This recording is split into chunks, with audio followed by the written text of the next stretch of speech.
Sérigraphie, série ça veut dire soie, parce qu'au départ les cadres là étaient faits en fil de soie et la peinture passait au travers de la soie. Juste pour, ça me permet quand même d'expliquer à ceux qui sont là, le principe c'est juste histoire d'être sûr. Là j'ai mis d'autres paires, c'est pour les plus grandes feuilles. Sérigraphie numéro 6. Ouais, cool. Alors la switch, comme ça tu récupères un peu de peinture, économie de matériaux, et tu fais la même chose. La sérigraphie, c'est quelque chose où tu peux faire ce que tu veux, de la couleur que tu veux, et tu choisis une couleur.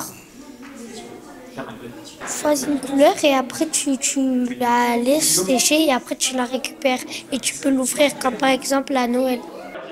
La sérigraphie consiste à imprimer des détails ou des images sur une feuille, un tissu ou autre chose. Et... Est-ce que tu as trouvé ça difficile? Non, franchement, c'est extrêmement facile. Pourquoi? Parce que enfin, tout est déjà là disponible et il faut juste placer une feuille de papier sous le cadre. Ah ouais, c'est bien ancré, superbe. Oui, plus j'avais ça, c'est sûr. Oui, alors la fiche numéro 1. À chaque fois qu'on fait une exposition, effectivement, on essaye d'avoir des moments d'échange ou des moments où on met la main à la pâte pour que le public se sente intéressé, impliqué. Et aujourd'hui, on a la chance de recevoir Pierre Garot, donc de l'association Terror Print, pour un atelier de sérigraphie.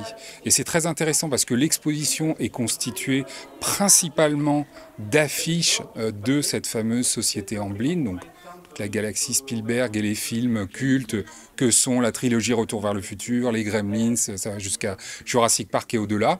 Et donc là, nous avons Pierre Garot qui permet de s'essayer à la sérigraphie et de repartir avec son affiche.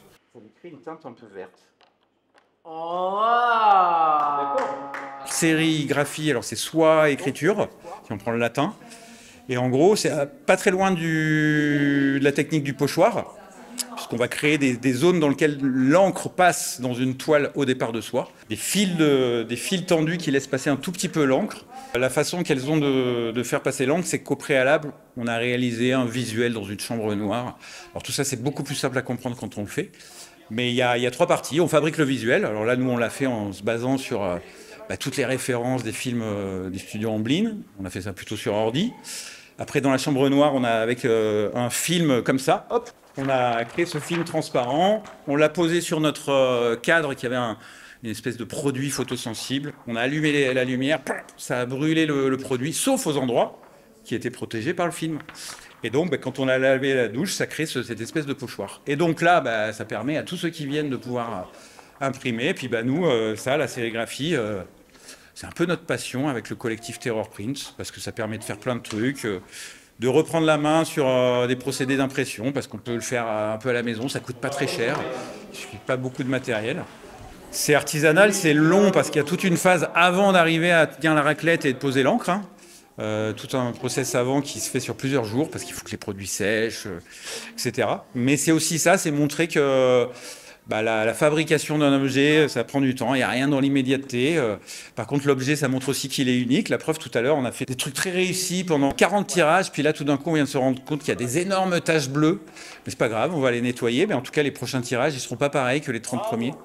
Donc il y a à la fois le côté technique, créative, qui prend son temps, mais qui est en plus loin d'être parfaite. En fait, c'est un peu comme la vie, quoi.